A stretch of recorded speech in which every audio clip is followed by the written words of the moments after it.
إن الحمد لله نحمده ونستعينه ونستغفره ونعوذ بالله من شرور أنفسنا ومن سيئات أعمالنا من يهده الله فلا مضل له ومن يضلل فلا هادي له وأشهد أن لا إله إلا الله وحده لا شريك له وأشهد أن محمدا عبده ورسوله أما بعد. அகிலத்தை படைத்து பரிபாலிக்கக்கூடிய எல்லாம் வல்ல அல்லாஹ்வுக்கே புகழ் அனைத்தும் அல்ஹம்துலில்லாஹ். அல்லாஹுவின் சத்திய தூதர் எம் உயிரிலும் மேலான நபிகள் நாயகம் ஸல்லல்லாஹு அலைஹி வஸல்லம் அவர்கள் மீதும் அன்னவர்களை பின்பற்றி வாழக்கூடிய அனைத்து முஸ்லிம்கள் மீதும் எல்லாம் வல்ல அல்லாஹுவின் கருணையும் சாந்தியும் என்னென்னும் நிலவட்டுமாக. அன்பிற்குரிய இஸ்லாமிய சகோதரர்களே சகோதரிகளே, வாரிசுரிமை சட்டம் சம்பந்தமாக தொடர்ச்சியாக நாங்கள் பார்த்து வருகிறோம். இன்றைய தினம் இறுதியாக வாரிசுரிமை சம்பந்தப்பட்ட நடைமுறை வாழ்க்கையில் முஸ்லிம் சமுதாயத்தவர்கள் முன்வைத்திருக்கக்கூடிய சில கேள்விகளுக்கான விடைகளை நாங்கள் இன்ஷா அல்லாஹ் பார்க்க இருக்கிறோம். அதற்கு முன்னால் சென்ற வாரம் இந்த தலைப்பிலே நாங்கள் பேசுகின்ற நேரத்தில் மகளுடைய மகன் சம்பந்தமாகவும் அதே போன்று மகளுடைய மகள் சம்பந்தமாகவும் ஒரு செய்தி நான் குறிப்பிட்டிருந்தேன். அதில் சிறிய ஒரு தவறு நடந்திருக்கிறது. அதாவது வாரிசுகளுக்கு நாங்கள் சொத்துக்களை பங்கிடுகின்ற நேரத்தில் முதலாவதாக நாங்கள் பிள்ளைகளை பார்ப்போம். பிள்ளைகள் யார் இருக்கிறார்களோ அவர்களுக்கு சொத்தில் பங்கு இருக்கிறது. ஆணுக்கு 2 என்றால் பெண்ணுக்கு 1 வீதம் என்ற அடிப்படையில் பங்கு போய் சேரும். அதில் மகள் 2 பேர் இருந்தால் 2க்கு 1 என்ற அடிப்படையில் போய்விடும். மகன் மாத்திரம் இருந்தால் அந்த மகன் முழுமையாக அசபாவாக ஆசிப் என்ற படித்தரத்தில் மிச்ச சொத்தை அனைத்தையும் பெற்றுக்கொள்வார். ஒரு மகள் மாத்திரம் இருந்தால் மகளுக்கு சொத்தில் பாதி போய் சேர்ந்து விடுகிறது. அதே போன்று 2 மகள் அல்லது 2க்கு மேற்பட்ட மகன்கள் இருந்தால் 3இல் 2 பங்கு என்ற விதத்தில் அவர்கள் சொத்தை பெற்றுக்கொள்வார்கள். அதே போல் ஒரு மகள் இருக்க அந்த மகனுக்கு இன்னொரு மகனுக்கு மகள் இருந்தால் அல்லது மகனுக்கு மகள் இருந்தால், ஒரு மகள்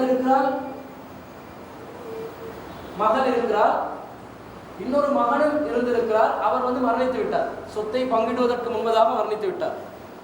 சொத்து உரிமையை பொறுத்தளவில் வாரிசுதாரர்களாக இருக்கக்கூடியவர்கள் சொத்துக்கு சொந்தக்காரர் மரணிப்பதற்கு முன்னால் அவர்கள் மரணித்தால் அவர்களுக்கு சொத்தில் எந்த பங்கும் கிடையாது. சொத்துக்கு சொந்தக்காரர் மரணிக்கின்ற நேரத்தில் வாரிசுதாரர்கள் உயிரோடு இருக்க வேண்டும் என்பது முக்கியமான ஒரு நிபந்தனை என்றதை நாங்கள் பார்த்துருக்கிறோம். இப்போ இங்கே மகள் இருக்கிறாங்க, அவங்க உயிரோடு இருக்கிறாங்க, அவங்களுக்கு மொத்த சொத்துல பாதி போகுது, ஒருத்தர் தான் இருக்கிறாங்கன்ற அடிப்படையில் போகுது. ஆனால் மகன் இருந்திருக்கிறார், அவர் மரணித்து விட்டார். சொத்துக்கு உரிமையாளர் தகப்பன் மரணிப்பதற்கு முன்னால் மகன் மரணித்து விட்டார். அவருக்கு ஒரு மகள் இருந்தால் அந்த மகனுக்கு 6 பங்கு போவதாக நாங்கள் ஹதீஸ்ல துணையோட பார்த்துருக்கிறோம். இந்த 2 பங்கையும் சேர்ந்தா 3ல் 2 வருது. இந்த நிலைகள் எல்லாம் நாங்கள் தெளிவாக புரிஞ்சு வச்சிருக்கிறோம். இன்னும் தெளிவாக நாங்கள் புரிய வேண்டிய விஷயம்தான், மகளும் இல்லாத நேரத்தில் மகனுடைய மகன் இருக்கிறார், சன் ஆஃப் சன். வேறு யாருமே வாரிசுகள் இல்லை. மகன் மரணித்து விட்டார். அதே மாதிரி ஒரு மகள் இருந்து அவங்களும் மரணிச்சிட்டாங்கன்னு வைங்க. மகனுடைய மகன் இருந்தா இவருக்கு தான் சொத்து போய் சேரும். இவர் தான் நெருங்கிய ஆண் உறவினர் என்ற அடிப்படையில் சொத்துக்கு எச்சதாரர் என்ற அடிப்படையில் சொத்தை பெற்றுக்கொள்வார். இந்த நிலையில் மகனுடைய மகள் இருந்தார், மகள் இது டாட்டர் ஆஃப் சன்.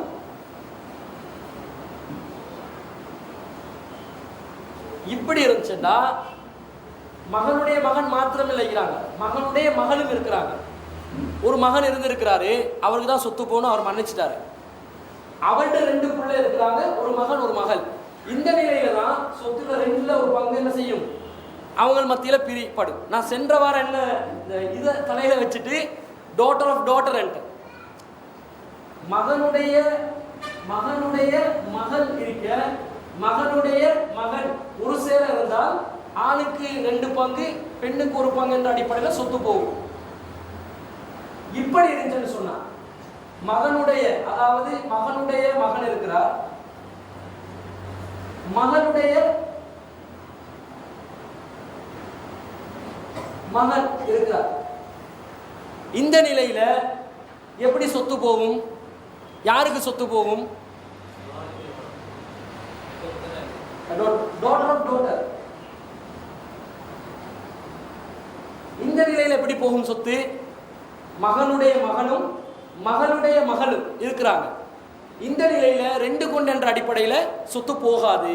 ஏனென்றால் இந்த பெண் இவள் மகனுடைய மகன் இருப்பதனால் சொத்து பெறுவதை விட்டும் தடுக்கப்பட்டு விடுவாள். இவருக்கு தான் சொத்து போகுது. இவர் தான் ஆசிப் என்ற படித்தரத்துல, எச்சதாரர் என்ற படித்தரத்துல இவர் வந்து நிற்பாரு. இதுதான் நான் சென்ற வாரம் மகனுடைய மகளுக்கு இந்த நிலையில வச்சு பேசிட்டேன். இதுதான் நிலை. மகனுடைய மகள் இருந்தால் அவங்க சொத்து பெற மாட்டாங்க. மகனுடைய மகன் இருக்கிற நேரத்துல இந்த நிலையில் இந்த சொத்து போய் சேர்ந்து விடும். சரி, யாருமே இல்லை, மகளுடைய மகள் மட்டும்தான் இல்ல, டாட்டர் ஆஃப் டாட்டர், மகளுடைய மகள் மாத்திரமே இருந்தால் வேறு யாரும் இல்லை. எப்படி பார்ப்பீங்க? இறந்தவருக்கு மகன் இல்லை,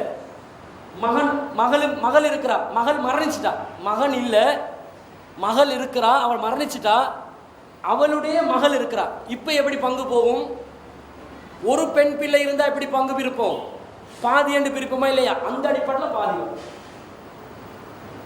யாரும் இல்லாவிட்டால், இருக்கின்ற நிலை வந்தால், மகனுடைய இந்த நிலையில வந்தால் மகனுடைய மகள் இருக்கிறார், மகனுடைய மகள் இந்த நிலையில இவங்களுக்கு பாதி வர்ற மாதிரி இங்களையும் பாதி வருது. ஆனா இவங்களுக்கு எவ்வளவு கிடைக்குது? 6 கிடைக்குது. அது ஹதீஸ்ல நாங்க பிரிச்ச பாகம். இந்த நிலை வந்தால் வேற யாராவது இங்க எக்ஸ்ட்ராவா வர்றாங்கன்னு வைங்க, வந்தால் இந்த நிலையில் 6 கிடைக்கிற மாதிரி வேற யாரும் வராது, கிடைக்காது. இவங்க இருக்கிற நேரத்தில் அவங்களுக்கு அது பாதி போயிட்டுரும் என்றதை இது கொஞ்சம் சில கணக்குகள் கூடுதலாக நீங்கள் செய்கிற நேரத்தில் விளங்கிடும். சிலதுகள் வந்து அதை டீப்பாக நீங்கள் யோசிக்கிறாரு. சரியா? இதுதான் அந்த பிள்ளைகளுடைய விஷயத்தில் நாம் பார்க்க வேண்டிய விஷயம். அடுத்ததாக சில நடைமுறையில் கேட்டுள்ள மார்க்க தீர்ப்புகள் என்னன்றதை பார்ப்போம். அதில் ஒருத்தர் கேள்வி கேட்டுக்கிறாரு, எனக்கு 5 ஆண் மக்கள், எல்லாம் நோட் பண்ணிக்கோங்க, 5 ஆண் மக்கள், 4 பெண் மக்கள். எனக்கும் என் மனைவிக்கும் 8 ஆண்டுகளாக உடல்நிலை சரியில்லாத காரணத்தினால் அடிக்கடி நோய்வாய்ப்பட்டோம். மனைவிக்கு இவருக்கு நோய் ஏற்பட்டுக்குது. அதே மாதிரி இவங்களுக்கு ஆண் பிள்ளைகள் 5, பெண் பிள்ளைகள் 4. அப்போ மனைவி கடந்த வருடம் வஃபாத்தாகி விடுகிறார். அப்போ இப்போ யார் மௌத்து? பொண்டாட்டி மௌத்தா போயிட்டான். என்னையும் என்னுடைய மனைவியையும் 7வது மகன்தான் கவனித்து வந்தார். பிள்ளைகள் இருக்கிறாங்களா? இதில் 7வது மகன், இவர்கிட்ட 5 ஆண் குழந்தைகளில் மகன் ஒருத்தர் இருக்கிறார், அவர் 7வதாக பிறந்திருக்கிறார், அவர் தான் கவனிச்சிருக்கிறாரு. எங்களுடைய ஆஸ்பத்திரி செலவிற்காகவும் குடும்ப செலவிற்காகவும் திருமண செலவிற்காகவும் என்னுடைய அனுமதியுடன் சிறு சிறு கடன்களாக வாங்கி இன்று அது 5,35,000 ஆகிவிட்டது. இது உண்மையிலே நடைமுறையில் கேட்ட ஒரு கேள்வி. 5,35,000 அவங்க என்ன செஞ்சிருச்சான்? கடன் வந்துருச்சான். எனது வீட்டை கடனுக்காகவும் என்னை இறுதி வரை பார்த்து கொள்ளவும் எனது 7வது மகனுக்கு அவர் என்ன செஞ்சுக்கிறார்? உயில் எழுதி கொடுத்து விட்டேன் என்று சொல்கிறாரு.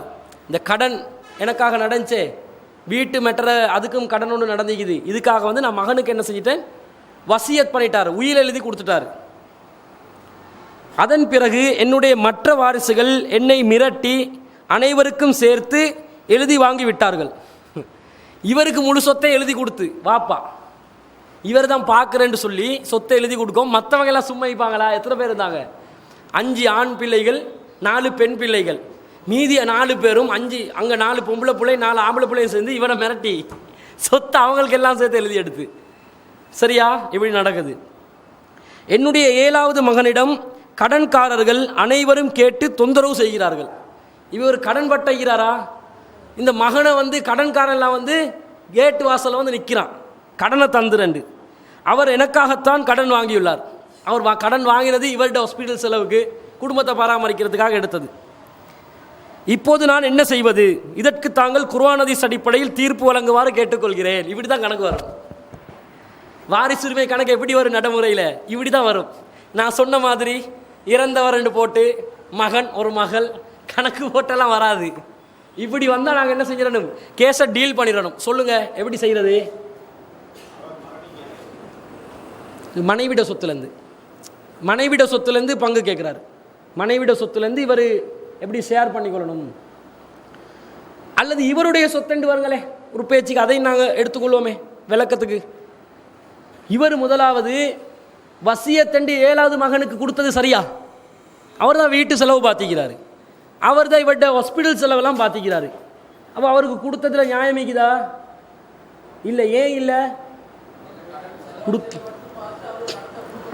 இல்லை, நான் வசியத்தை ஃபஸ்ட்டு கேட்குறேன். கடனுக்கு வருவோம். பண்ணலாமா? இப்படி உயிர் எழுதலாமா? எழுதவே இயலாது. இது நிறைய பேர் செய்கிற மிஸ்டேக். நிறைய பேர் என்ன பண்ணுறாங்க, இவங்க வந்து யார் வந்து கவனிக்கிறாங்களோ அவங்களோட பேருக்கு உடனே சொத்தை எழுதி கொடுக்குறாங்க. இது தவறு. இஸ்லாமிய அடிப்படையில் இது அநியாயம், அநீதி. இது செய்யக்கூடாது.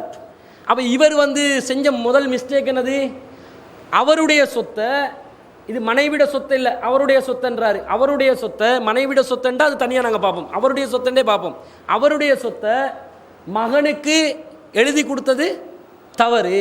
அப்போ அந்த சகோதரர் சொன்ன மாதிரி முதலாவதாக அவர் வசியத்தண்டு உயிர் எழுதி கொடுத்தாரு, அது தவறு செஞ்சிட்டாரு. ரெண்டாவது அவர் செய்கிற தவறு என்னது? உயிரோடு இருக்கிற நேரத்தில் அவருடைய சொத்தை மற்ற 7 பேர் மிரட்டி எடுத்தாங்களே, மிரட்டி எடுக்கிறதுக்கு இவர் சொத்தை கொடுத்தது ரெண்டாவது தவறு. இவர் 2 தவறு செய்கிறார். ஒன்றாவது இவருக்கு விருப்பமான மகனுக்கு சொத்து வசியத் பண்ணது உயிர் எழுதினது தவறு. ரெண்டாவது விருப்பம் இல்லாத அல்லது மிரட்டி தான் எடுத்துக்கிறாங்க, விருப்பம் இல்லைன்னு விளங்குது, மிரட்டி எடுத்த அந்த ஆக்களுக்கு சொத்து இவர் கொடுத்தது என்ன செஞ்சது? தவறு. இவருடைய சொத்தை இவர் கொடுப்பதாக இருந்தால் இவர் என்ன செய்ய வேண்டும்? முதலாவது இவர் மரணித்திருக்க வேண்டும். இவர் என்ன சொல்லிக்கணும்? பிள்ளைகள் எல்லாம் சேர்ந்து கேட்க வந்தாலும் இங்கே வாங்க, முதல்ல நான் வந்து மண்டையை போட்டுறணும், அதுக்கு பிறகு தான் என்னை வந்து நீங்கள் தொந்தரவு பண்ணக்கூடாது. இப்போ தொந்தரவு பண்ணுறாங்க பார்த்தீங்களா, சொத்தை கேட்டு தொந்தரவு பண்ணி கரைச்சல் கொடுத்து கேட்டுக்கிறாங்க. இதை சொல்லிக்கணும். இவர் சொல்லலை. சரி சொல்லலை, சாதாரண விஷயமான்னு கேட்குறேன். சொல்லலை, உயிரோடைக்க போல எழுதி கொடுத்துட்டாரு. இவர் இந்த மாதிரி பண்ணி யாராவது அநியாயத்துக்கு உள்ளாக்கப்பட்டால், அநீதி இழைக்கப்பட்டால் இவர் மறுமையிலே நிரந்தர நரகத்துக்குரியவராக மாறிவிடுவார். அந்த பயத்தினால தான் அவருக்கு கேள்விப்பட்ட என்னமோ அவர் கேட்குறாரு, இப்படி நாங்கள் செஞ்சிட்டேன் தவறா? தவறு தான், செஞ்சே தவறு. அப்போ என்ன செய்யணும்? அவருடைய சொத்திலிருந்து அவருடைய பிள்ளைகளுக்கு கொடுப்பதா இருந்தால் எப்படி அவர் கொடுக்கணும்? அவருக்கு எத்தனை பிள்ளைகள்? 5 ஆண் மக்கள், 4 பெண் குழந்தைகள், மனைவி இருக்கிறாங்களா? மரணிச்சிட்டாங்க. அப்போ அவருக்கு கடன் ஒன்று இருக்குது, 5,35,000 கடன் இருக்குது. இந்த எல்லா நிலையும் வச்சு நாங்கள் தீர்ப்பு சொல்லணும். எப்படி தீர்ப்பு சொல்கிறது? முதலாவது உங்களுடைய கடன், மகன் தான் கடன் பட்டிக்கிறார், மகனு கூட என்ன செய்கிறாங்க, கடன்காரர் வந்து அந்த கணக்கை கேட்குறாங்க, தாங்கன்னு கேட்குறாங்க. மகன் கடன் பட்டால் இவர் என்ன சொல்கிறாரு? ஆஸ்பத்திரி செலவுக்கு தான் கடன், என்ன பராமரிக்கிறதுக்காகத்தான் இவர் கடன் பட்டிக்கிறாரு. அதனால் மகனுடைய கடனை அடைக்கிறது வந்து தகப்பனே விரும்புகிறாரு, நான் அடைக்கணும். அடைக்கலாமா? அடைக்கலாம். யார் அடைக்கலாம் தானே? அது வந்து இவரே என்ன செய்கிறாரு? அடைக்கிறதுக்கு விரும்புகிறார். இவருக்காக ஹாஸ்பிட்டல் செலவுக்கு சேர்த்து மகன் கடன் பட்டு இவர் அடைக்க விரும்பினா இவர் அடைக்கலாம். இவர் எனக்காகவும் சேர்த்து தான், குடும்பத்துக்காகத்தான் அவர் சுமந்திக்கிறார் என்று இவருடைய வார்த்தையில் அவர் சொல்கிறார். இதுகளை கவனித்து தான் நாங்கள் என்ன செய்வோம்? நாங்கள் வந்து தீர்ப்பு கொடுப்போம். பிள்ளைகளெல்லாம் கடன் பட்டாங்க, அவங்களோட கடன் எல்லாம் ஃபஸ்ட்டு அடைக்கணுமென்றது சட்டமா? இல்லை. இறந்தவருக்கு இந்த கடன் இருந்தால் தான் அடைக்கணுமென்றது சட்டம். பிள்ளைகள் 5 பேரும் 5 லட்சம் கடன் பட்டிப்பாங்க, ஆம்பளை பிள்ளைகள். பொம்பளை பிள்ளைகள் 4 பேர் வந்து 50,000 வீதம் 2 லட்சம் கடன் பட்டிப்பாங்க. 5 2 7 லட்சம். இவரோட சொத்து 10 லட்சம் இருந்தால் பிள்ளைகளோட கடன் அடைச்சி தான் இவர் சொத்தை பங்கிடணுமா? தேவையில்லை. அவருடைய கடனை தான் அவர் அடைக்கணும். இவர் என்ன சொல்கிறாருண்டா, இது என்னுடைய கடனாக நான் கருதுகிறேன், நான் இருந்து செய்ய வேண்டிய இடத்துல என் மகன் இருந்து செஞ்சுக்கிறாரு, அதனால் அதை நான் கழிக்கணும் என்ற மாதிரி அவர் விரும்புகிறாரு. அப்போ அதுக்கு அந்த இடையில அந்த நிலையிலிருந்து இவருக்காக செஞ்சுருந்தா அதை வந்து அடைக்கலாம், இவருடைய கடனாக கருதி. இவர் வந்து இந்த கடனை கழிக்காத நிலையில் என்ன செய்யலாம்? வாரிசுகளுக்கு. இவரே கடன் பட்டு இருந்தால் உயிரோடு இருக்கிற நேரத்தில் என்ன செஞ்சிடணும்? முதலாவது கடன்களை அடைச்சிடணும். இவர் நான் மௌத்தா போன பிறகு என்ற சொத்துல கடன் அடைச்சி வசியத்தை நிறைவேற்றி தான் என்ன செய்வாங்க? சொத்தை பங்கிட்டு கொள்வாங்கன்னு இவர் நல்லெண்ணம் வச்சு இவர் கடனை அடைக்காம மௌத்தா போவ, பிள்ளைகள் கடன் அடைக்கலன்னு வைங்க, என்ன நடக்கும்? இவருக்கு சொம நின்றும். இவர் கடன்காரனாக மரணித்திருக்கிறார். பிள்ளைகளை சாட்டலாமா? அவங்க அடைப்பாங்கன்னு நினைச்சேன், இப்படி சொல்லலாது. முதலாவது ஒருத்தர் கடன் பட்டிருந்தால் அவருக்கு கடன் வைக்குது அந்த கடனை அடைக்கிறதுக்கு. அப்போ முதலாவதாக இவர் கடனை அடைச்சிக்கணும், இவர் முயற்சி செய்யணும். சொத்து இருக்குதா, சொத்துல ஒரு பகுதியாவது விற்று இவர்கிட்ட கடனை என்ன செய்யலாம்? அடைக்கலாம். 5,35,000 அடைச்சிடலாம். மீதம் உள்ளதில் பிள்ளைகளுக்கு பங்கு கொடுக்கணும். மிரட்டி வாங்கி கொண்டாங்களே, எல்லாத்துக்கும் என்ன பண்ணணும்டா, எல்லாத்துக்கும் வர சொல்லணும். இறையச்சத்தை ஞாபகப்படுத்தி நீங்கள் என்ற சொத்தை அபகரிச்சிருக்கிறீங்க, இது முறை இல்லை, நானும் சில தவறுகளை செஞ்சுருக்கிறேன், என் மகனுக்கு கொடுத்ததுனால தான் நீங்கள் அபகரிச்சிருக்கலாம், மிரட்டி எடுத்திருக்கலாம், எல்லாரும் நாங்கள் செட்டில்மெண்ட் பண்ணுவோம் என்று ஒரு சபையில் என்ன செய்யலாம்? குடும்பங்கள் கூடலாம். எங்களோட குடும்பங்கள் சபைகளில் கூடுறது இல்லை. நாங்கள் எங்களோட சபைகள் எல்லாம் என்னத்துக்கு கூடுவோம் தெரியுமா? யாரை பற்றி சரி பலாய் கல்றதுக்கு தான் கூடுவோம்.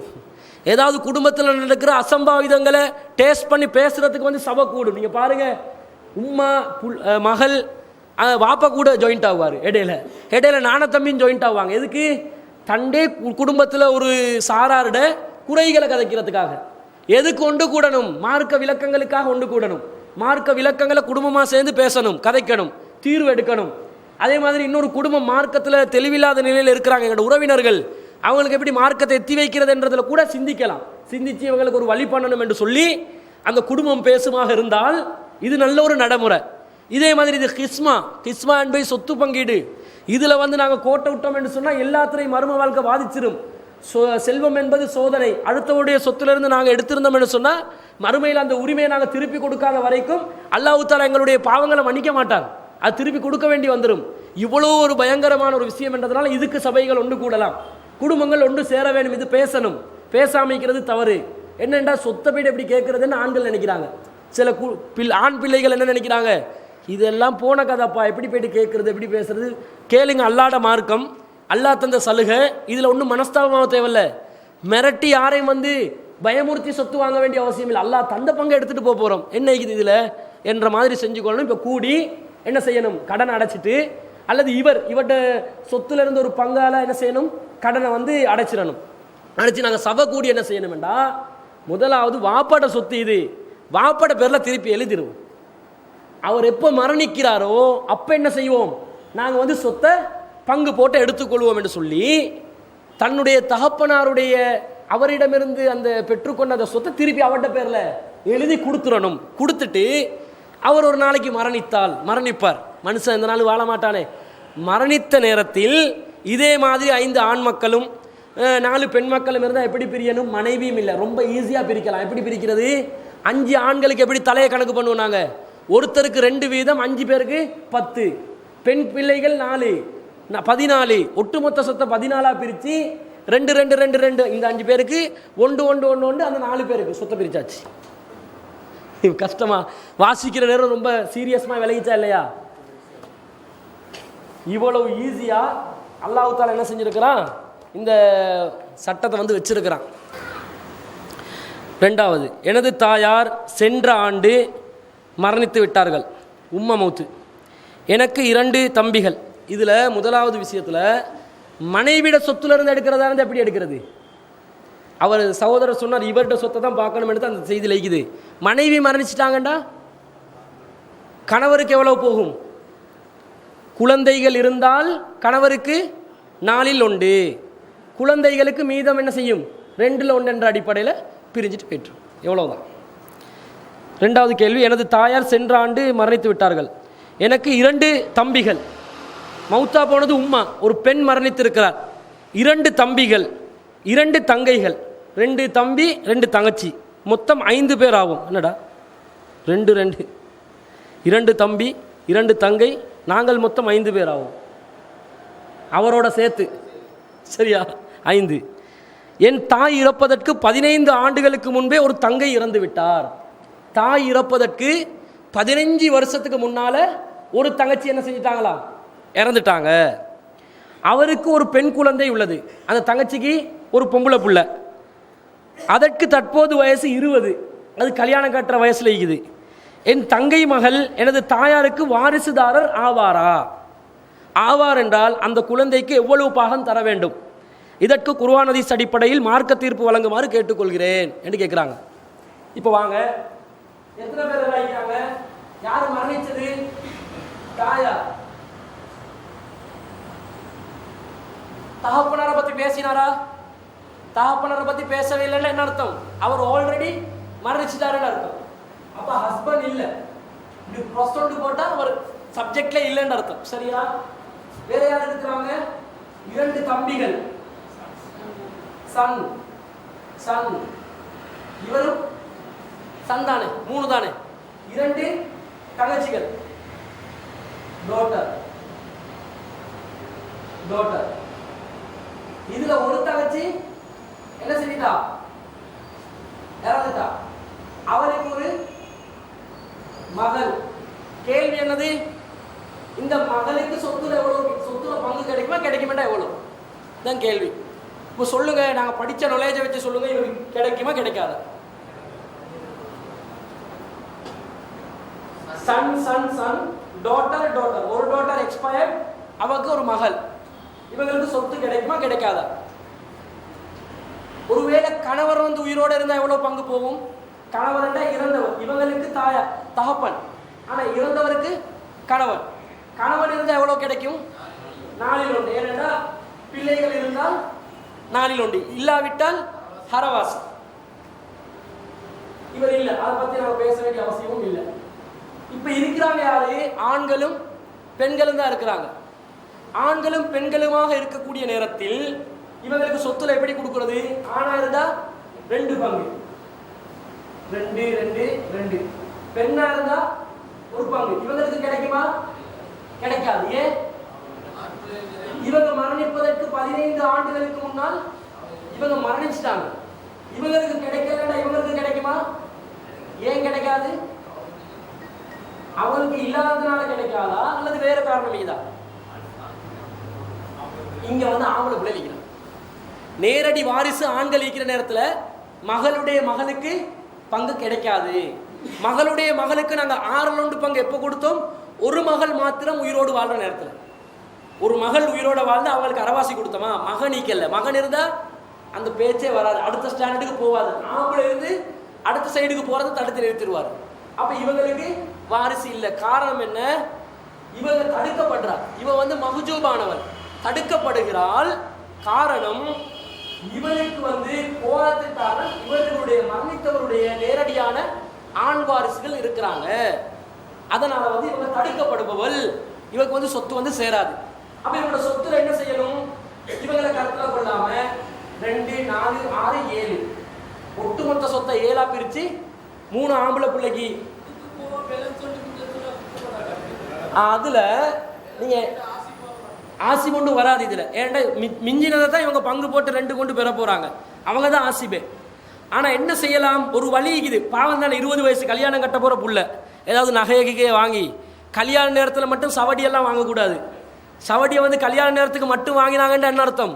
அது வந்து தாலியுடைய அந்தஸ்துக்கு கொண்டு போகிறமே வந்துடும். அந்த டைமில் மட்டும் வாங்கினா. பொதுவாக நகைன்னு நினச்சி குமர பிள்ளைகளும் சவடியை போட்டு போனாங்கன்னா தவறு இல்லை. எங்களோட சமுதாயத்தில் இந்த சவடியை வந்து ஒரு தாலியுடைய அந்தஸ்துக்கு பார்க்கக்கூடிய ஆக்களும் மீக்கிறாங்க. கல்யாணம் கட்டுற நேரத்தில் மட்டும்தான் அதை வாங்குறது. அவங்க தாலிக்கு கொடுக்குற அந்தஸ்து அந்த அளவுக்கு இல்லாட்டிலும் ஒரு அளவுக்கு அந்தஸ்து கொடுக்குறாங்க. குமர பிள்ளைகள் சவடி போடுவாங்களா? போட மாட்டாங்க. போட்டால் இல்லாட்டி இஜாப் போட்டால் எங்களுக்கு தெரியாது. ஒரு பேச்சுக்கு இஜாப் போட்டு அவங்க வந்து பெண்கள் மத்தியில் சவடி போட்ட நிலையில் பெண் மக்கள் வந்து இருப்பாங்களா? இருக்க மாட்டாங்க. ஏனென்றா சவடி என்றால் கல்யாணம் முடிச்சாக்கள் போடணுமென்று இவங்க மனசுக்குள்ளே ஒரு கற்பனையை வளர்த்திக்கிறாங்க. இது தவறு. ஒரு நகையுடைய அந்தஸ்தை கொடுத்தா கல்யாணத்துக்கு முன்னாலும் போடணும், கல்யாணத்துக்கு பின்னாலேயும் போடணும். நகை இல்லாமல் தாலியுடைய அந்தஸ்து கொடுத்தீங்கன்னா கல்யாணத்துக்கு பின்னால் மட்டும்தான் போடுவீங்க. அப்போ நீங்கள் பயன்படுத்துறதை பொறுத்து அது பிரமத கலாச்சாரத்தை பின்பற்றுறீங்களா இல்லையான்றது தீர்மானிக்கப்பட்டுரும். சரி, ஒரு பேச்சுக்கு அவ நகை சவடி வாங்கலை, ஒரு வந்து வேறொரு நகை மாலை ஒன்று வாங்க போகிறா. காதில் குத்துறது கூட நாங்கள் வானான்றோம், அல்லாட படைப்பில் மாற்றம் செய்கிறீங்கண்டு. சரி, காதில் குத்தாமல் வந்து இப்படி டஸ்ஸலாக என்ன சொல்லுவாங்க அதுக்கு? ஜிப்சி இல்லை, ஜிப்சி வந்து இப்படி தொங்கும் காதில். அது வந்து இந்த குத்தாமல் வந்து நகையை வந்து இப்படி சொருகிற ஒரு நகை இருக்குது, சொருவும் நகை. ஏதாவது ஒரு நகையை வாங்க நினைக்கிறான். ஸ்டட்டு பட்டு இப்படி சரி வாங்க நினைக்கிறான். இவளுக்கு கொடுக்கணும்னு நினைக்கிறாங்க. என்ன பண்ணலாம்? என்ன வலிக்குது? அந்த பெண் மரணிக்கின்ற நேரத்தில் என்ன செஞ்சிக்கலாம்? வசியத் பண்ணியிருந்தா கொடுத்துருக்கலாமா இல்லையா? அவங்க வசியத் பண்ணியிருந்தால் யாருக்கு வசியத்து? வசியத்து யாருக்கு பண்ணலாம்? வாரிசுகளுக்கு பண்ணலாமா? பண்ண முடியாது. இவங்க வாரிசு ஆகுறாங்களா? இல்லை, வாரிசானா இவங்களுக்கு பங்கு கிடைச்சிக்கும், வாரிசாகல. அப்போ இவங்களுக்கு வசியத் பண்ணி இருந்தால் அவன் நினச்சி மௌத்தா போகிறவன் நினச்சி பொட்டண்ட ஆக்சிடெண்ட்டில் மௌத்தா போனா அப்போல்லாம் சான்ஸ் இல்லை. வசியத் பண்ண சந்தர்ப்பம் கிடைச்சி வசியத் பண்ணியிருந்தால் எவ்வளோ வரக்காட்டிலும் கொடுத்துருக்கலாம்? 1/3 பங்கு அளவுக்கு அந்த மகளுடைய மகளுக்கு சொத்து கொடுத்துருக்கலாம். ஆனால் அவங்க இதில் வந்து வசியத் பண்ணதா வந்துச்சா? வரல. அதே நேரத்தில் சொத்து பங்கிட்ட நேரத்தில் ஏழைகள் அனாதைகள் வந்தால் அவர்களுக்கும் உங்களுடைய சொத்திலிருந்து வழங்குங்கள் அப்படின்ட்டு அல்லாஹ் என்ன சொல்கிறான்? குர்ஆனில் சொல்கிறான். அந்த அடிப்படையில் பாகமெண்டு இல்லாமல் இவங்களாம் நினச்சி நன்கொடையா எல்லாரும் அக்ரி ஆகணும். பிரிக்கிற அந்த சொத்துக்கு வாரிசுதாரர்கள் எல்லாம் அக்ரி ஆகி இவங்களுக்கு வந்து நாங்கள் ஒட்டுமொத்த சொத்து 5 கோடி ஆகிக்குது, இவருக்கு ஒரு 50 லட்சத்தை கொடுத்துருவோம் எங்கட புள்ள தானே அப்படின்னு நினச்சி யாராவது கொடுப்பாங்களா இருந்தால் அப்படி கொடுக்கலாம். அதில் தவறு இல்லை. விளங்கிச்சு அவங்களுக்கு? இந்த மாதிரி செய்யலாம். இப்போ இந்த 2 வழியை தவிர இவங்களுக்கு வேறு வழிகள் இல்லை. அடுத்த கேள்வி, என்னுடைய சிறிய தகப்பனார் அவர்கள் மரணித்து விட்டார்கள். சிறிய தகப்பனார் என்றா சாச்சா. அவர்களுக்கு மனைவியும் ஒரு பெண் பிள்ளையும் ஆசியா அம்மாள் என்ற சகோதரியும் வாரிசாக உள்ளனர். எழுதி கொள்வோம். யார் மூத்தா போறாங்க? சாச்சா. நாங்கள் இப்போ மரணிக்கிறவருடைய வாரிசை பற்றி பேசுறதுனால எங்களுக்கு சாச்சா பெரியப்ப எல்லாம் தேவையா? தேவையில்லை. ஒரு ஆண் இவருடைய வாரிசு சொத்துலேருந்து அவன் என்ன கேள்வி கேட்க போறாங்கன்றத பார்ப்போம். மரணிச்சவருடைய டீட்டெயில்ஸ் எழுதிக்கணும். மரணிச்சிட்டாரு.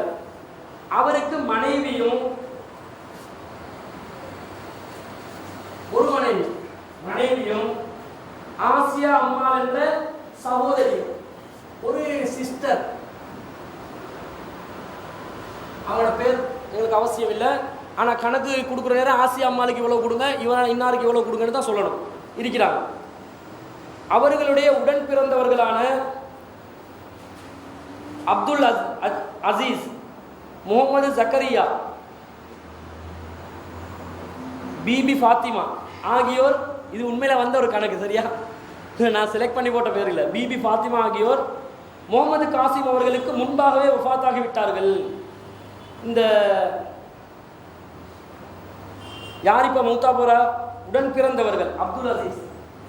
இவருடைய பிரதர்ஸ் இருக்கிறாங்க. யாருடைய? மரணித்தவருடைய பிரதர்ஸ். அவரோட பேர் வந்து எத்தனை சொல்றாரு? அப்துல் அசீஸ் என்றாரு, முகமது ஜக்கரியா என்றாரு, பிபி ஃபாத்திமா என்றாரு. உங்களுக்கு இன்னொரு சிஸ்டர் இருந்தீங்களா? சிஸ்டர்ஸ் 2. அதுல ஒருத்தர் வந்து மரணிக்கிறாங்க, பொண்ணு மிச்சம். இந்த பிரதர்ஸ்ல வந்து 2 சகோதரர்கள். இவங்க என்ன செஞ்சிட்டாங்களா? இவங்களும் வஃபாத் ஆகிட்டாங்க. இவர் இறப்பதற்கு முன்பதாகவே வஃபாத் ஆகிட்டாங்க. இப்போ எங்களை கணக்குக்கு இவங்க வருவாங்களா? வரமாட்டாங்க. இப்போ கேட்குறாரு, முகமது காசிம் அவர்களின் சொத்தை வந்து எப்படி நான் பங்கிடணும்? இவர் தான் முகமது காசிம். இவர்கிட்ட வந்து சொத்தை எப்படி பங்கிடணும்னு கேட்குறாரு. முகமது காசிம் என்பவர் மரணிக்கிறார். அவருக்கு மனைவி இருக்கிறாங்க, ஒரு சகோதரி உயிரோடு இருக்கிறார். இன்னொரு ஃபாத்திமா பிபி, என்ன பிபி ஃபாத்திமா மௌத்தா போயிட்டாங்க. அப்துல் அசீஸும் ஜக்கரியா என்ற 2 சகோதரர்கள் மரணிச்சிட்டாங்க. இந்த 2 இவங்களும் உசுரோடு இருக்கிறாங்க என்றதை வச்சு நாங்கள் அப்புறம் பார்ப்போம். முதலாவது அவட்ட கணக்கு பார்ப்போம். இப்போ இவங்களுக்கு எவ்வளோ போகும்? ஒரு சிஸ்டர் தான். இப்போ ஒரு சிஸ்டர், பிரதர்ஸ் யாருமே இல்லை. இவங்களுக்கு எவ்வளோ போகும்? பிள்ளைகள் இல்லாவிட்டால் பெண்ணுக்கு 4/1. வேற யாருமே இல்லை, கீழையும் இல்லை மேலையும் இல்லை. அப்ப என்ன செய்யும்? ஆசிபாக ஒரு சகோதரி என்ன செய்வா? ஃபுல்லாக வந்து பெற்றுக்கொள்ளும்.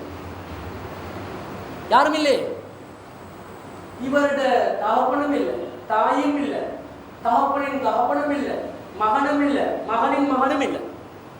போகிறதுக்கு ரூட்டே இல்லை, ரூட் கிடைக்குது இல்லை. அப்போ யாருக்கு போகிறது? மேலையும் கீழே, கீழையும் மேலையும் போகாட்டி க்ராஸ் ரூட்டுக்கு போகும். சகோதரி இருக்கிறா, சகோதரிக்கு போகும். அந்த சகோதரர்கள் உயிரோடு இருந்தா எப்படி போகும்? 2 சகோதரர்கள் உயிரோடு இருந்தா எப்படி போகும்? இவங்களுக்கு 2 பங்குண்டா 2 சகோதரர்கள், பிரதர் பிரதர். இவருக்கு 2, இவருக்கு 2, இவருக்கு 1. எதுல? இந்த 4ல 1 போனா 4ல 3 மீயுமே. இந்த 4ல 3ல இவருக்கு 1 பங்கு, இவருக்கு 2 பங்கு, இவருக்கு 2 பங்கு. 1 லட்சம் ரூபாய் சொத்து இருந்தா 25,000 மனைவி பெற்றுக்கொள்வாங்க. மீதம் 75,000 5ஆ பிரிச்சு அந்த 5ல 1 பங்கு சகோதரிக்கும், மற்ற 2 பங்கு சகோதரர்களும் பெற்றுக்கொள்வாங்க.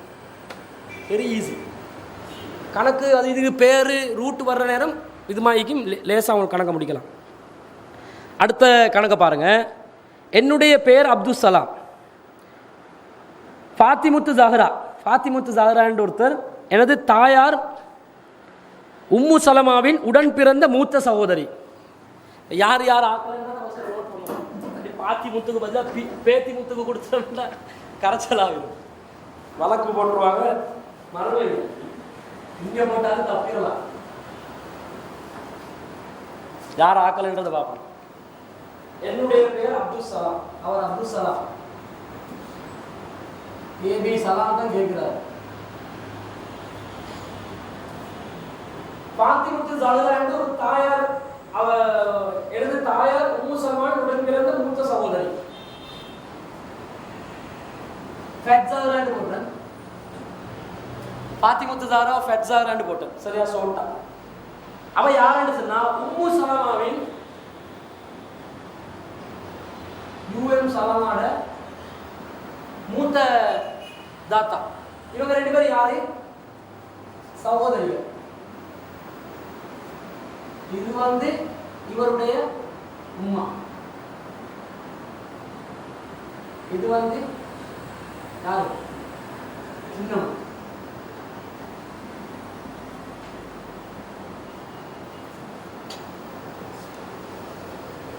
சரியா? ஃபாத்திமுத்து ஜஹரா அவர்களுக்கு குழந்தைகள் இல்லை. யாருக்கு குழந்தைகள்? இவர்களுக்கு நோ சில்ட்ரன். அப்துல் சலாம் செய்தியை சொல்றாரு. இவர் மௌத்தா போகல. இல்ல இல்ல, இது வந்து இவர்ட உம்மா வந்து இவங்க இல்ல உம்மா, இவங்க தான் உம்மா. இவங்க உம்மா, இவங்க வந்து சின்னம். என் தாயாருடைய மூத்த சகோதரி. சரியா? இவர்ட தாயார் யாரு? உம்மு சலமா. உம்மு சலமாவின் மூத்த சகோதரி தான் ஃபாத்திமத்து ஜஹரா. இந்த ஃபாத்திமத்து ஜஹராக்கு பிள்ளைகள் இல்லை, இவங்க தான் சின்னம். பாருங்க, ஃபர்ஸ்ட்ல இருந்து பாருங்க. என்னுடைய பேர் அப்துல் சலாம், ஃபாத்திமத்து ஜஹரா எனது தாயார் உம்மு சலமாவின் உடன் பிறந்த மூத்த சகோதரி ஆவார்கள். எனது தாயார் உம்மு சலமாவின் உடன் பிறந்த மூத்த சகோதரி.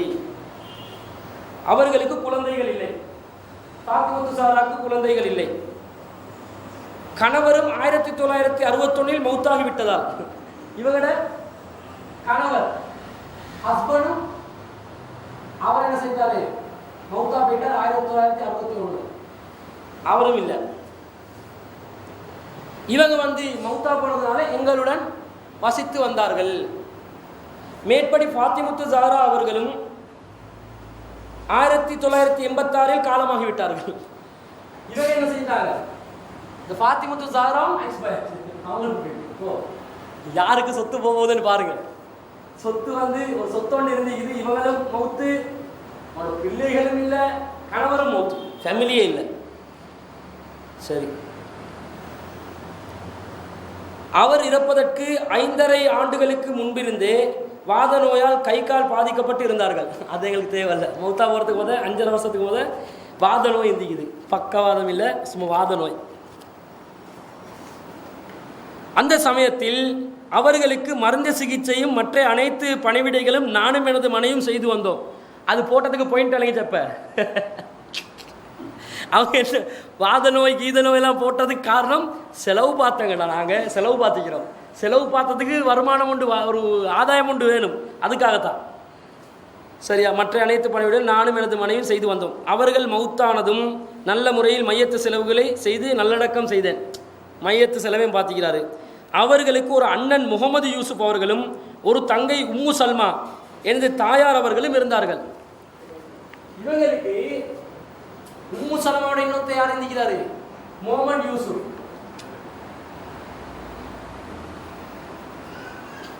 முகமது யூசுப் வந்து இவருடைய ஒரு சகோதரர். இவங்க சிஸ்டர் என்ன, இவர் பிரதர்.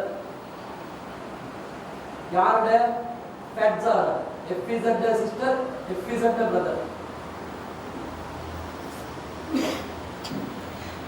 அண்ணன் முகமது யூசுப் அவர் என்ன செய்யறாங்க? இவர்கள் இருவரும் ஃபாத்திமத்து ஸஹ்ரா இறப்பதற்கு முன்பே காலமாகிவிட்டார். இது இந்த ரெண்டு பேரு யாரு? உம்மு சலமாவும் முகமது யூசுப்பும் ஃபாத்திமத்து ஸஹ்ரா மௌத்தாகும் போதே அவன் நினைச்சிட்டா.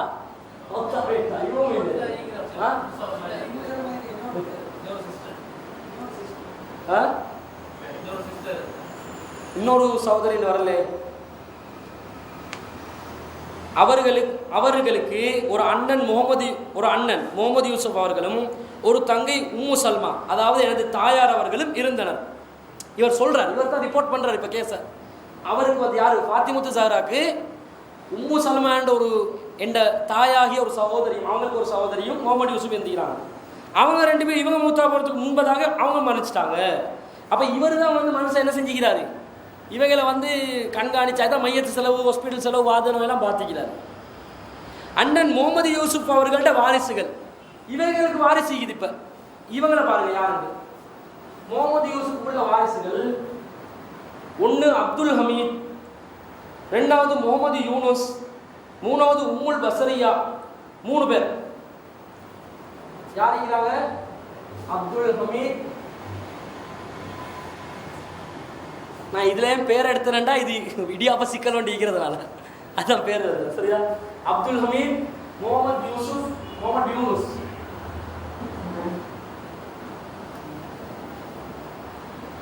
அதே உம்முல் பசரியா.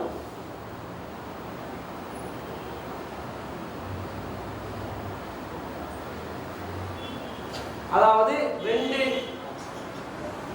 ஆம்பளை பிள்ளை, ஒரு பொம்பளை பிள்ளை. அவங்க என்ன உசுரோடு இருக்கிறாங்கன்னு பார்ப்போம். இதில் உம்முல் பசரியா தற்போது இல்லை. இது வந்து இப்படி கேஸ் நடக்கும். இந்த சொத்து பிரிக்காம பழங்காலம் அப்படி வந்துட்டு வைங்க, இப்படி ரிவர்ஸில் போல அவர் இல்லை இவர் இல்லைன்னு கதை வரும். கடைசியில் யாருக்குன்னு கேட்பாங்க. அப்போ எல்லாம் ஃப்ளாஷ்பேக்கு போகணும், போயிட்டு ஒவ்வொருத்தராக கட் பண்ணி வரணும். இப்போ இவங்களும் இல்லை. ஏன்னா கேஸ் இன்னும் லேசாகுது பாருங்க. ஆக்கள் சேர்றாங்க, அதே மாதிரி குறையிறாங்க. சரியா? இவர்களின் மகன், யாரோட மகன்? உம்முல் பசரியா இல்லை, அவக்கு வந்து 2 மகன்.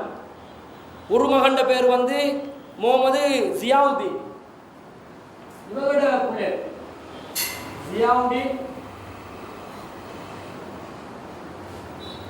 அடுத்ததா வந்து மகள் ஜெரீனா.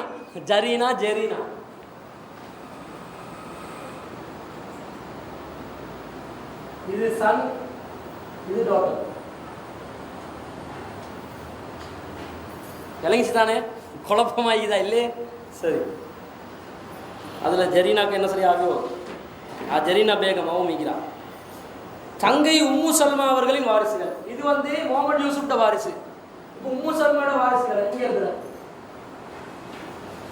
அதாவது அப்துல் சலாம் யாரு? அப்துல் சலாம் உம்மா. சரியா? ஃபாத்திமத்து ஸஹ்ராவுடைய தங்கச்சி, முகமது யூசுஃபுடைய தங்கச்சியோ தாத்தம் யாரோ. அவங்களுக்கு யார் வாரிசுகள்? அப்துல் ஹமீத். அங்கே ஒரு அப்துல்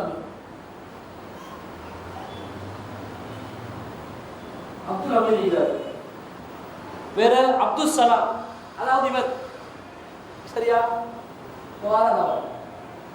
அப்துல் சலாம்.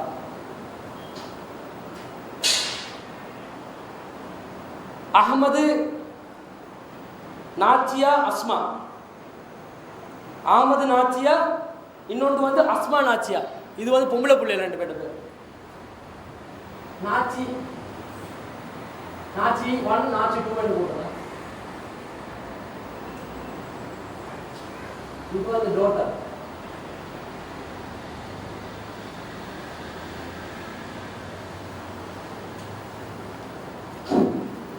சரி, இப்போ என்ன கேட்குறாருடா கேள்வி வரும். இறந்து போன மர்ஹூமா சொல்லக்கூடாது, ஃபாத்திமுத்து ஜஹ்ரா அவர்களுக்கு மார்க்க சட்டப்படி கணவர் மூலம் கிடைத்த சிங்கப்பூர் சொத்துக்கள் மற்றும் இங்குள்ள சொத்துக்களை விற்று சென்றுள்ளார்கள். இவ்வளவு கஷ்டப்படுறதுக்கு காரணம் என்னடா, சிங்கப்பூர் சொத்து மிகுது, இங்கேயும் நிறைய சொத்து இருக்குது. இப்போ அவற்றை எவ்வாறு பங்கு வீதம் வைத்து பிரித்து கொள்ள வேண்டும் என்பதற்கு தாங்கள் குர்ஆன் ஹதீஸ் அடிப்படையில் மார்க்க தீர்ப்பு வழங்குமாறு கேட்டுக்கொள்கிறேன். இப்போ மார்க்க தீர்ப்பு கேட்குறாங்க, எப்படி பங்கு கொடுக்கணும் என்று. யாருக்கு யாருக்கு பங்கு கொடுக்க கேட்குறாங்க? உசுரோட யார் இருக்கிறா இந்த ஃபேமிலியில்? உசுரோட இருக்கிறாங்களா பாருங்க. ஃபஸ்ட்டுக்கு யார் இருக்கிறா? ஃபாத்திமத்து ஜஹ்ரா இருக்கிறாங்களா? இல்லை. உம்மு சலமா இருக்கிறாங்களா? இல்லை. முகமது யூசுப் இருக்கிறாங்களா? இல்லை.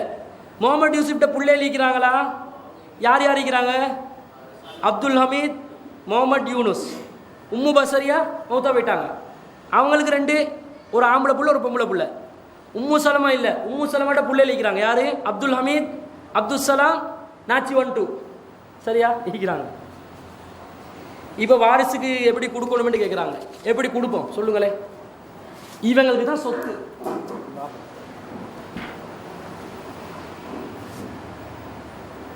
சொத்து வந்து இவங்கட புள்ளை இருக்கிறாங்களா? புள்ளைக்கு சொத்து போகுமா? போவா. அப்ப இவங்க அழிச்சிருவோம். உமா பைக்கிறாங்களா? இல்ல. அவன் மேல் இடம் இல்ல. இவர் அங்க வந்துட்டாரு, இவர்கிட்ட போய் அழிக்கிறா. கணவர் இருக்கிறாரா? இல்ல. அவரும் போறார்.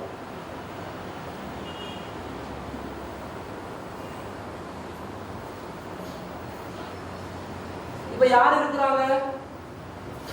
இவங்க 2 பேர் இருக்கிறாங்களா? இல்ல. 2 பேர் யாரு? இந்த ஃபாத்திமுத்து ஜஹ்ராட கூட பிறந்த சகோதரனும் சகோதரியும். அவங்க 2 பேரும் இல்ல. அதே அடிக்கிறேன்.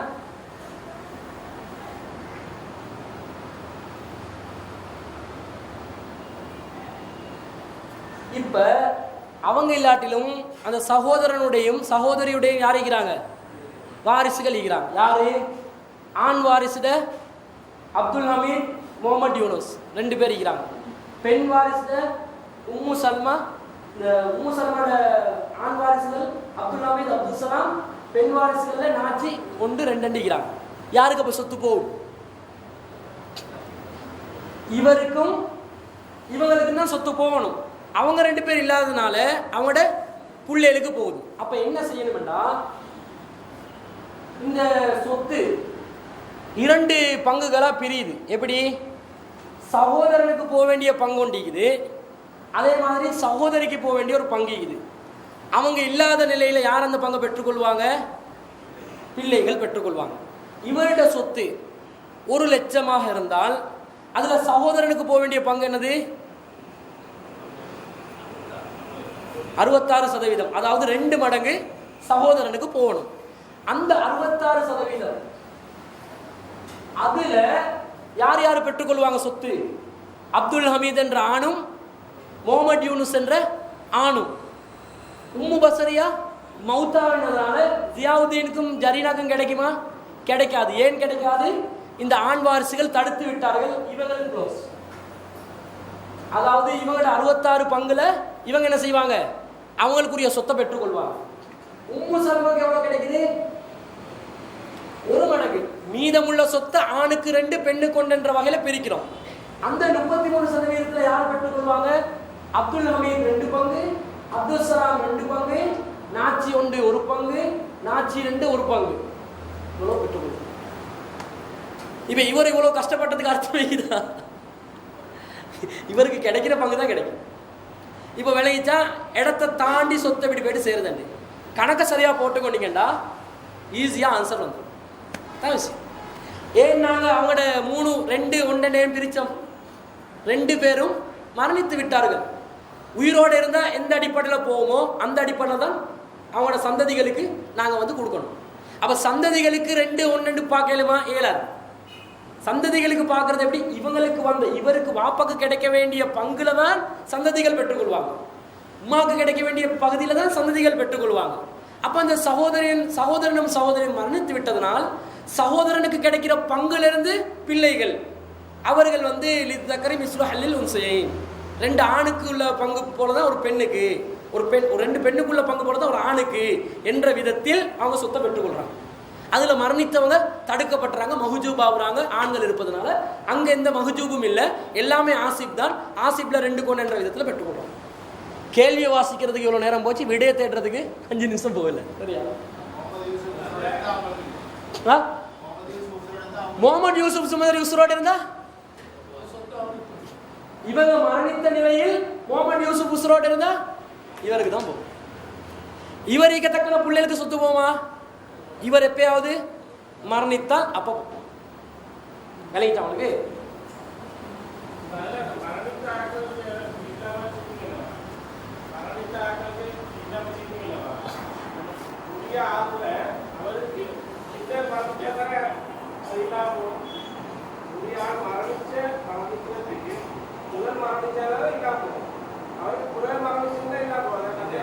இல்லை. பிறகு மரணித்திருந்தால் இல்லாமல் போவாதுன்றமா இல்லை. ஆண் வாரிசுகள் இருந்து அவங்கள தடுத்துருவாங்க. இவர் மரணித்த பிறகு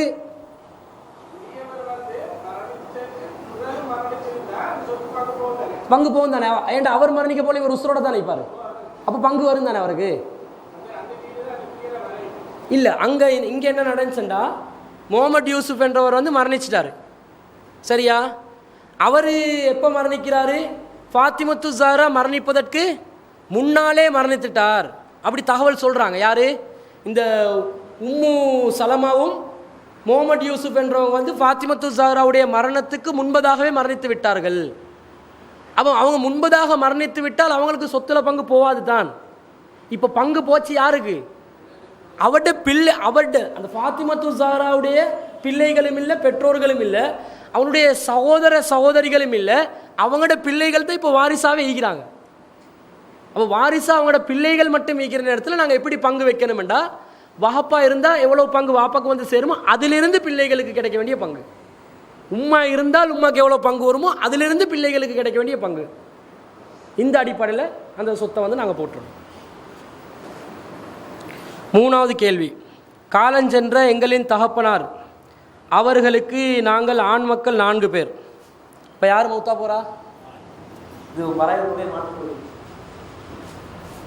ஆண் மரணிக்கிறார்.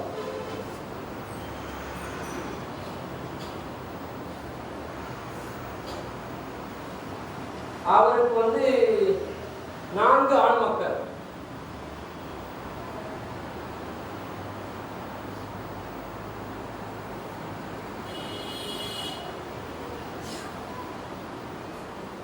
அதே மாதிரி 3 பெண் மக்கள்.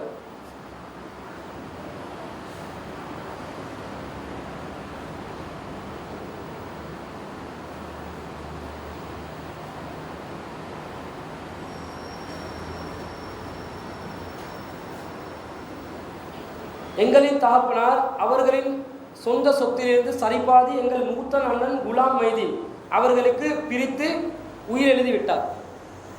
என்ன செஞ்சுக்கிறாரு? இவருடைய யாராவது ஒரு சகோதரன் மூத்த அண்ணன் ஒருத்தர் எழுதிக்கிறார். இவர் நினைங்களே, இவர் தான் 1வது. இவருக்கு வந்து சொத்துல சரிபாதி என்ன செஞ்சுக்கிறாரு? ஃபுல்லாக வந்து அவர்கிட்ட பேருக்கு ரெஜிஸ்டர் பண்ணி ட்ரான்ஸ்ஃபர் பண்ணி டீட் ஆஃப் கிஃப்டோ ஏதோ கொடுத்து சொத்துல சரிபாதி கொடுத்துட்டாரு. அவர்கிட்ட பேர் குலாம் மைதீன். அவர்களுக்கு பாக்கி பாதி சொத்து எங்களின் தகப்பனார்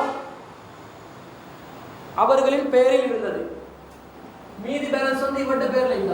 இவருக்கு அரைவாசி எழுதி கொடுத்து அவருக்கு அரைவாசி அவர்கிட்ட பேலன்ஸ் அவர்கிட்ட பேர்ல வச்சுக்கிறார். எங்களின் தகப்பனார் அவர்கள் இறந்துவிட்ட காரணத்தினாலும் எங்கள் மூத்த அண்ணன் மலேசியா சென்று சுமார் 55 வருடங்களாக வராமல் இருந்து விட்டார். மூத்த அண்ணன் என்ன செய்தாரு? மலேசியாவுக்கு போயிட்டிருக்கிறார். ஆள்ட அட்ரஸே இல்லை. காணாமல் போன ஆக்கள் என்று வருவாங்களே, இந்த 55 வருஷமா டீட்டெயில்ஸே இல்லை ஆள்ட. காரணத்தினாலும் அவரும் இறந்து விட்டார் என்று நினைத்து, இவர் காணம் தகவலே இல்லை, மௌத்தா போயிட்டார்னு நினைச்சி மத்தாக்கள் என்ன செஞ்சாங்கன்னா போலியான ஆவணங்களை தயார் செய்து இந்த சொத்துக்கள் எல்லாம் யாரு வாரிசுதாரர் இல்லை என்று எங்கள் தகப்பனார் அவர்கள் பேரில் இல்லை என்றும் எங்கள் தகப்பனார் அவர்கள் பேரிலிருந்து சொத்துக்களையும் எங்கள் மூத்த அண்ணன் பேரிலிருந்த சொத்துக்களையும் எங்கள் மூத்த அண்ணனின் மனைவி அசன் பீபி தன்னுடைய தம்பிக்கு என்ன செய்து விட்டார்? மரண சாசனம் செய்து விட்டார்.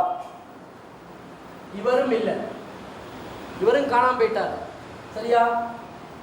இந்த இவருடைய பேலன்ஸ் சொத்தையும் இந்த சொத்தையும், இவருக்கு வந்து சொத்துல அரைவாசி எழுதி கொடுத்ததுக்கு மலேசியால சொத்தை எழுதி கொடுக்கல, அவர் எந்த நாட்டில் இருக்கிறாரோ அந்த நாட்டில் சொத்தை தான் எழுதி கொடுத்தீங்க.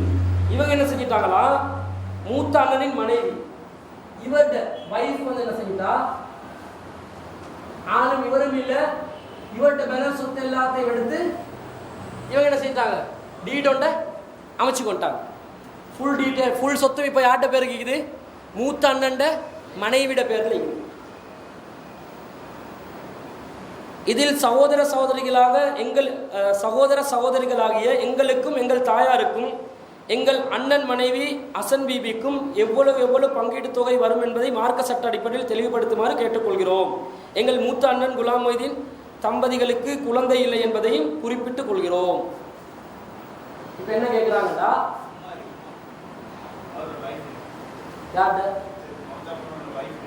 இருக்கிறாங்க சொல்லிப்பட்டுச்சா? தாயாருக்கும் சகோதர சகோதரிகள் எங்களுக்கும் எங்கள் தாயாருக்கும். அவ தாயார் இவங்க யாரு?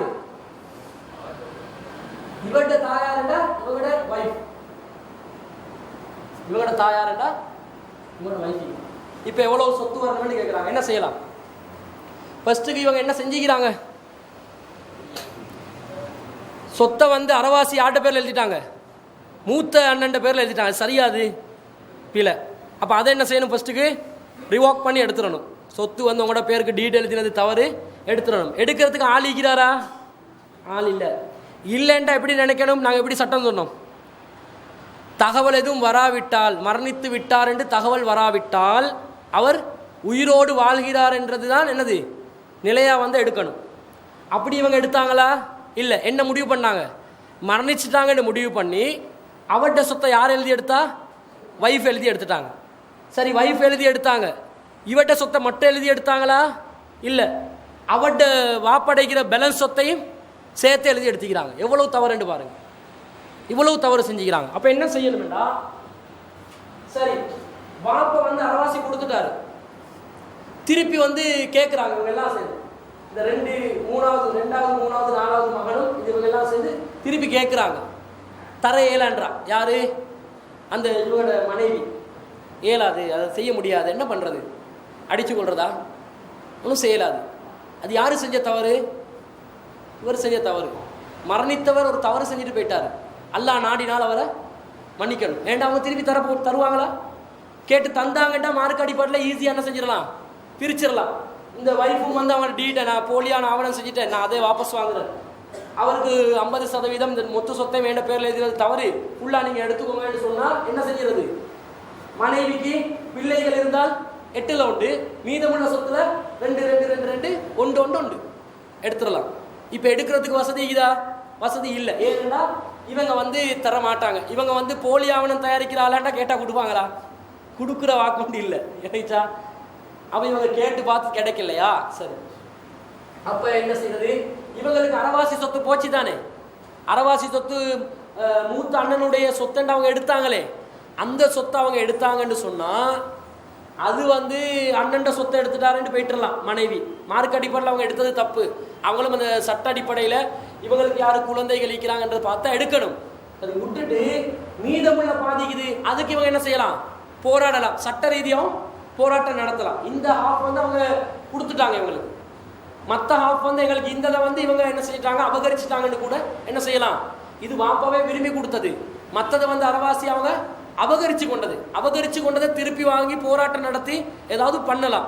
அந்த மாதிரி போராட்டம் பண்ணா அந்த மீதமுள்ள சொத்துல இருந்து மனைவிக்கு, அதாவது இவங்களோட தாயாருக்கு 8ல் ஒன்றும், இவங்க என்ன செய்யணும், 2 2 2 1 எடுக்கணும். இவட்ட நிலை என்ன செய்யறது, அவரு மரணித்து விட்டதாக தகவல் வந்துதான் வந்துச்சு தானே. ஆரம்பத்தில் மரணித்து விட்டதா தகவல் வரலன்றதுமே பொதுவாக வந்துச்சு. அவள் ஒய்ஃப்கார் என்ன செஞ்சிட்டா, மௌத்தா போனான்னு தகவல் வராத நிலையிலும் சொத்தை ஃபுல்லாக எடுத்துட்டார். பிறகு மரணித்து விட்டாருன்னு தெளிவாக தகவல் வருதுண்டா, ஒட்டுமொத்த சொத்து வாப்பாக்கு 2 கோடி ரூபாய் இருந்துச்சுண்டா, இந்த 2 கோடி ரூபால இவருக்கு வந்து 1 கோடி ரூபாய் போயிட்டுருச்சு. அந்த 1 கோடி ரூபாய் சொத்தை மூத்த அண்ணனுடைய சொத்து எல்கசான், அவருடைய சொத்து 1 கோடி ரூபால வைஃப் ஈக்கிறார். இவருக்கு பிள்ளைகள் இருந்தால் அந்த பிள்ளைகளுக்கு சன் டாட்டர் யார் இருந்தாலும் சரி இருந்தா அவருக்கு அந்த 1 கோடி ரூபாய் இவங்களுக்கு 8 நோட்டு, பிள்ளைகளுக்கு 2 கோடி என்ற விதத்துல அந்த 1 கோடி ரூபாய் அவங்க என்ன செஞ்சிடணும், பிரிச்சு எடுத்துடணும். அவங்க பிரிச்சாங்களா, பிரிக்க போறாங்களா, என்ன செய்தி என்று ஒன்றுமே சொல்லப்படலை. அவங்க தகவலை சொல்லலை. பிள்ளை இல்லைன்னு வச்ச, பிள்ளை இல்லை, இல்லாத நிலை வரணும்னா மனைவிக்கு எவ்வளோ போகும், மனைவிக்கு 4 உண்டு இல்லைன்னு வச்சா, மனைவிக்கு 4 உண்டு. மனைவிக்கு 4 உண்டுடா, பிள்ளைகள் இல்லைன்னு சொன்னா மீதமுள்ள சொத்து யாருக்கு போகும், மனைவிக்கு 4 உண்டு. தாயாரிக்கிறாங்களே, தாய்க்கிறாங்க, தாய்க்கு எவ்வளவு போகும், பிள்ளை இல்லாத நிலையில் சகோதர சகோதரிகள் இருந்தால் விளங்குதா. இப்ப இவன்ட சொத்தை நாங்க பாக்குறோம், யார்கிட்ட, மூத்த நானோட சொத்தை பார்க்குறோம். அவருக்கு 1 கோடி ரூபாய் இருக்குது, 2 கோடி ரூபாய் ஆஃப் எழுதி எடுத்துட்டாங்க. அந்த 1 கோடி ரூபாய் கணக்கு பார்க்குறோம். இவன்ட்ட யார் யார் இருக்கிறாங்க, ஒய்ஃப் இருக்கிறாங்க. அதே மாதிரி பிள்ளைகள் இல்லைன்னு வந்துருச்சு, தாயார் இருக்கிறாங்க. இவன்ட்ட ஒய்ஃப் என்பது இவருக்கு தாயார், தாயார் இருக்கிறாங்க. பிள்ளைகள் இல்லாத நிலையில் தாயாருக்கு போக வேண்டிய ஒரு பங்கு இருக்குது. ஆனால் அந்த பங்கை எப்படி தீர்மானிக்கணும்டா, இவருடைய சகோதர சகோதரிகள் இருந்தால் எவ்வளோ தாய்க்கு போகும், 6ல் உண்டு, இல்லாட்டி 3ல் உண்டு. ஞாபகம் இருக்குதா?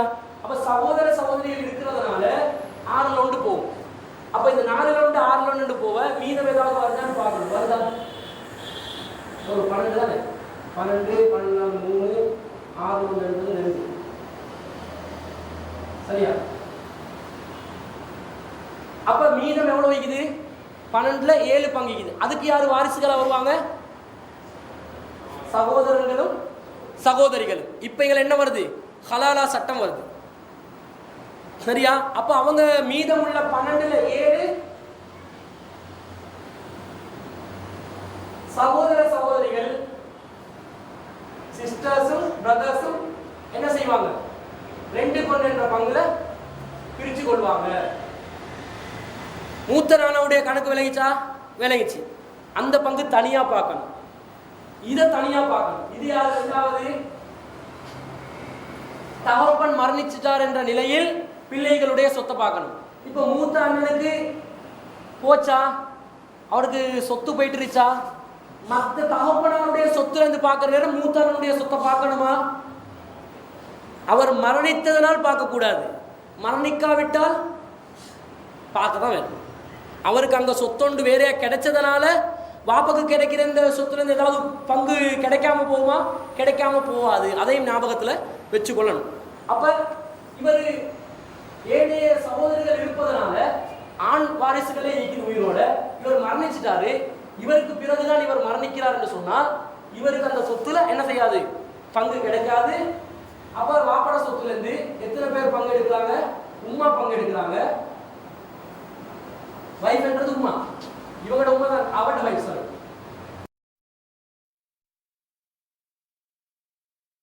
கஷ்டமா விளங்கினா சரி, கணக்குகளை பார்த்து சரியா பிரிச்சு கொண்டா சரி. இந்த எக்ஸைட் ஆக வேண்டிய அவசியம் இல்லை, அல்லாஹ்வுடைய உதவினால.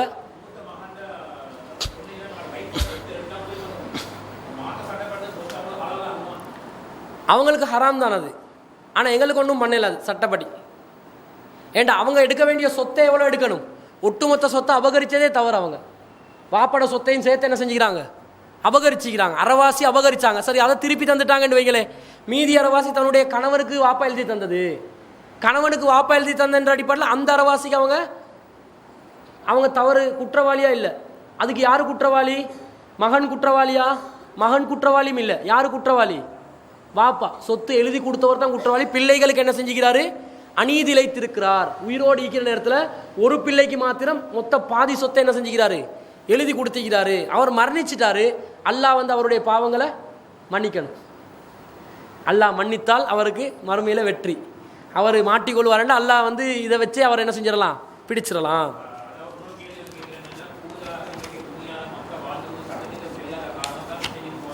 ஓ ஓ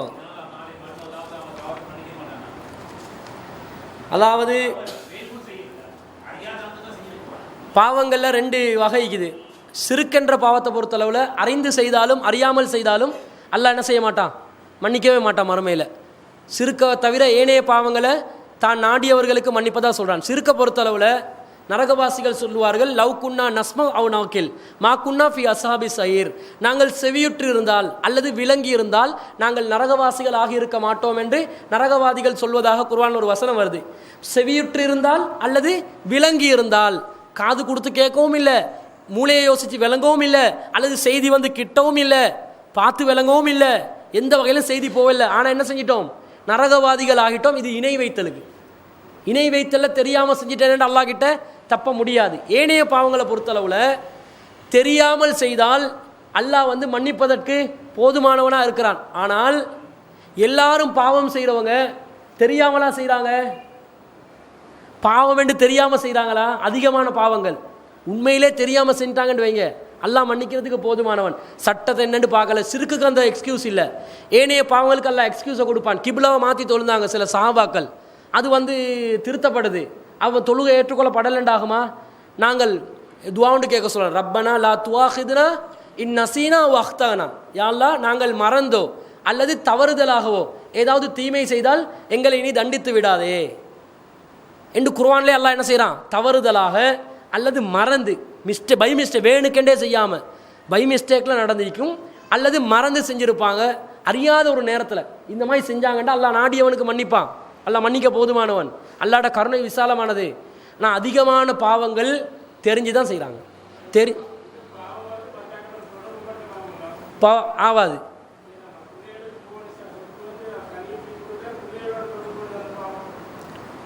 இல்லை, இவங்களுக்கு தான் இவங்கள் குற்றவாளி ஆவாங்க. இவங்களுக்கு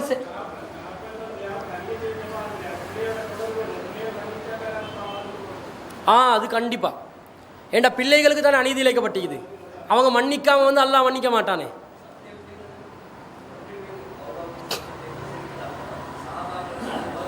இல்லை, அது இந்த பாடம் முடிஞ்சோடனே நான் பதில் சொல்கிறேன்.